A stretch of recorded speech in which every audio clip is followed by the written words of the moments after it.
We often talk about big data as this abstract concept. Right. We throw around terms like petabytes and zettabytes, and usually we just nod and move on. Mm-hmm. But today's deep dive is forcing us to stop and actually look at the mechanics of that scale. We aren't just talking about the volume of data. No. We're talking about the breaking point of the tools we use to manage it. That is the perfect way to frame it. The source material we are unpacking today isn't just a tutorial. It's basically an urgent memo to the industry. Okay. It's titled The PySpark Mandate, and the central argument is pretty stark. Go on. The toolkit that got most data professionals to where they are today, I'm talking Excel, SQL, even standard Python libraries like Pandas, is physically incapable of handling the next generation of enterprise workloads. Which is a bold claim, considering how ubiquitous those tools are. It is a very bold claim. The entire data economy runs on SQL and Pandas right now? It does. But the source makes a distinction that I think is crucial for you to grasp. It's not that these tools are bad, it's that they are architecturally limited. They are designed for vertical scaling. Vertical scaling. Exactly. And that's the technical bottleneck we need to start with. Vertical scaling means if your data set gets bigger, you just buy a bigger computer. More RAM, a faster CPU. Exactly. But eventually you hit a wall. You just can't buy a computer big enough to hold all of, say, Netflix's viewing history or a bank's global transaction logs in memory at once. It doesn't exist. Right. And that's the moment the source identifies as the shift to distributed computing. Yes. You stop trying to build a bigger supercomputer, and instead you chain together 100 regular servers to work as a team. Precisely. And that brings us to the star of today's deep dive, PySpark. The bridge. The source positions PySpark not just as a nice-to-have skill, but as the essential bridge. It's the tool that allows a developer to write code that looks like standard Python. Everyone knows. Right. But it executes across that massive cluster of machines we just talked about. So let's get into the definition here. The source defines PySpark as the Python API for Apache Spark. But I want to be careful we don't oversimplify that. It's not just a wrapper, is it? No, not at all. It's much more integrated than a simple wrapper. Apache Spark is the engine. Okay. It's the distributed computing framework written in Scala that handles all the heavy lifting, the partitioning of data, the task scheduling. PySpark is the interface that exposes that engine to Python. So you get the simple, readable syntax of Python. Which, let's be honest, is the lingua franca of data science. While harnessing the raw parallel processing power of the Spark engine underneath. And that combination is what the text calls the best of both worlds. You aren't forcing data scientists to learn Scala or Java just to scale their model. But you're not restricting them to the memory limits of a single laptop either. Right. But we need to dig into why Spark, and by extension PySpark, is the standard. The source highlights a specific architectural advantage in memory processing. Yeah, this was a major point. The comparison was drawn against older frameworks, like Hadoop MapReduce. Right. For those listeners who remember the early days of big data, MapReduce was king. But it was notoriously slow. It was slow because of disk I/O. In a traditional MapReduce job, you'd read data from the hard drive, process it, write the intermediate result back to the hard drive. Read it again for the next step, and so on. Exactly. And that reading and writing to a physical disk is the most expensive operation in computing terms. It just destroys latency. And Spark changed the game by keeping everything in RAM. It tries to, yes. Right. Spark tries to keep the working data set in the cluster's collective memory. It's what we call a DAG, a directed acyclic graph. Spark builds a plan of execution and pipelines the operation so it doesn't have to touch the disk until the very end. Or unless it's absolutely necessary. Right.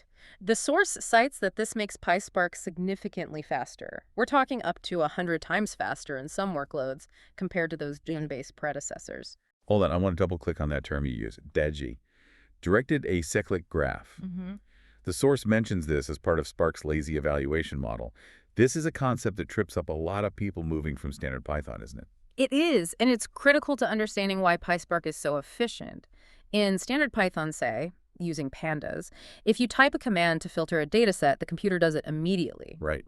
Eager execution. Line 1 runs and line 2 runs. Immediate gratification. Yeah. But PySpark is lazy, and I mean that in the best possible way. Right. When you tell PySpark to filter a dataset or map a function, it doesn't actually do it. It just makes a note. It adds that step to the DAG to the execution plan.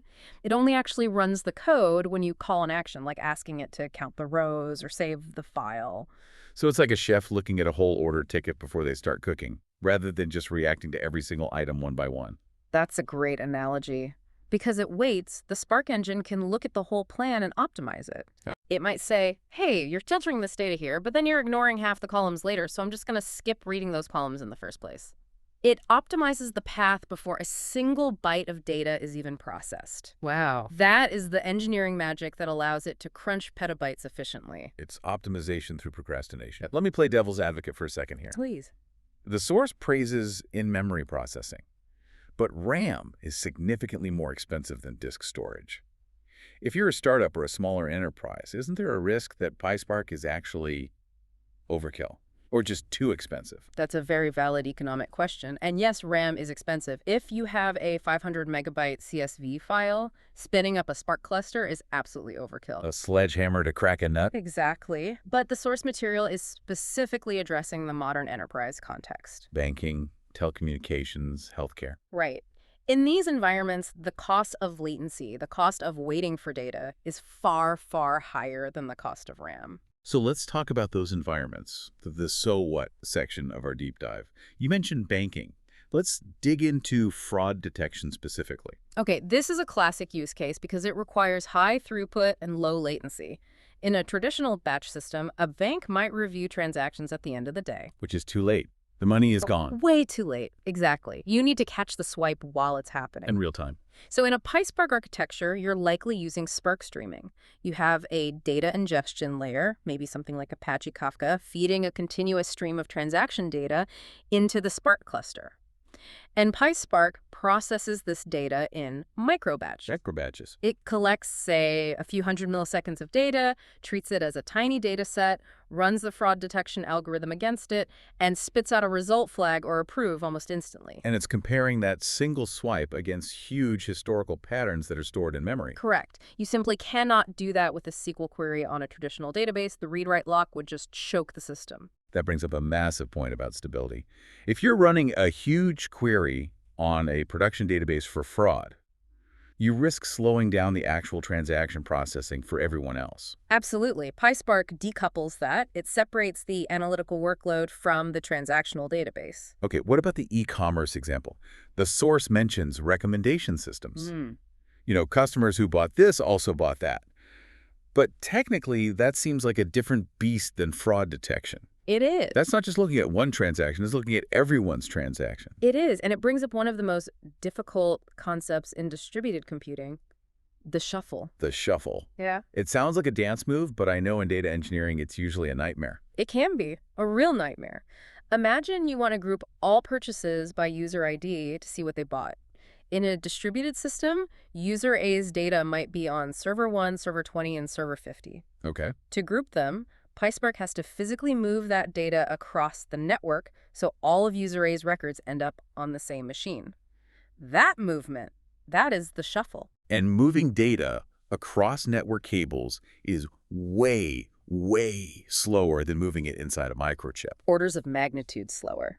And this is where PySpark shines compared to, like, homegrown solutions. It has highly optimized sorting and shuffling algorithms designed to minimize that network traffic. What? But, and this connects to the learning curve section of the text, if you write bad PySpark code, you can trigger accidental shuffles that bring the whole cluster to its knees. This transitions perfectly to what I think is the most valuable part of the source material. The mindset shift. Exactly. The text explicitly states that learning PySpark is harder than just learning a new syntax.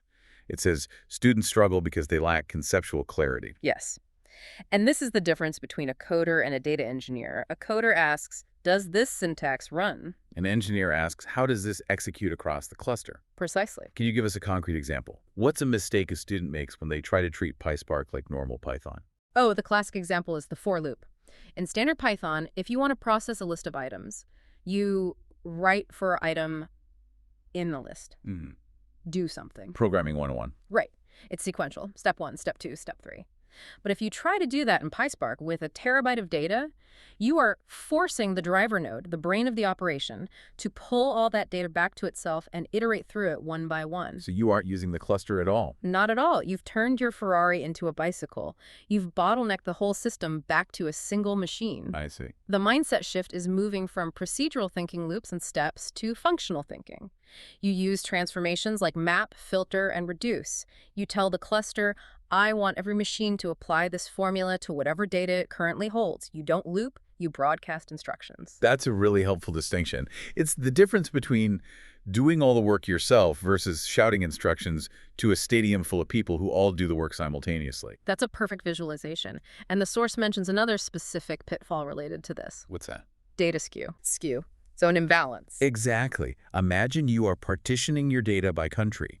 You send all the U.S. data to Node A and all the Liechtenstein data to Node B. Node A is going to be processing for 10 hours, while Node B finishes in a millisecond and just sits idle. And since a distributed job is only as fast as its slowest node, you're stuck waiting for Node A. You're stuck. So understanding how to partition data so that it spreads evenly across the cluster is a skill that has nothing to do with Python syntax and everything to do with architectural understanding. That is what the source means by conceptual clarity. This really reinforces why the source calls this a mandate. It's not just about learning a library. No. It's about upgrading your mental model of how computing works. Which brings us to the career impact. The source is pretty blunt here. PySpark is a gatekeeper skill. It is. If you look at job descriptions for data engineer, machine learning engineer, or big data developer, PySpark is rarely listed as preferred. It is usually under required. Why is that? Is it just because it's popular, or is it a signal of something else? It's a signal of maturity. Recruiters and hiring managers know that if you know PySpark, you likely understand those concepts we just discussed. Distributed systems, memory management, latency, partitioning. Whereas if you only know pandas, you're limited to local analysis. Right. Hiring someone with PySpark experience is a strategic investment. It means they can handle the company's growth. They won't need to rewrite all their code when the dataset doubles in size next year. The source also mentions cloud compatibility, AWS, Azure, Google Cloud. How does PySpark fit into that ecosystem? Because a lot of companies are on managed services like Databricks or AWS Glue. That's the beauty of it. PySpark is cloud agnostic. Whether you are running on a Databricks cluster in Azure or an EMR cluster in AWS, the PySpark code is largely the same. So you're learning a standard interface that applies across every major cloud provider. It creates a level of job security because you aren't tied to one specific vendor's proprietary tool. You learn it once, apply it everywhere. That's a huge selling point. And we should mention the source material specifically references Penn Content Digital. They provide structured guidance to help students make this jump. Because, as we've discussed, you can't really learn this just by reading a syntax guide. No. You need to get your hands dirty with actual clusters to understand things like lazy evaluation and shuffling. Absolutely. You have to break the cluster a few times to understand how it works. You really do. So let's bring this all together. We started this deep dive acknowledging that the sheer scale of modern data has rendered our traditional vertical tools Excel, local Python insufficient for enterprise work. They've hit a physical wall. And the industry solution is PySpark.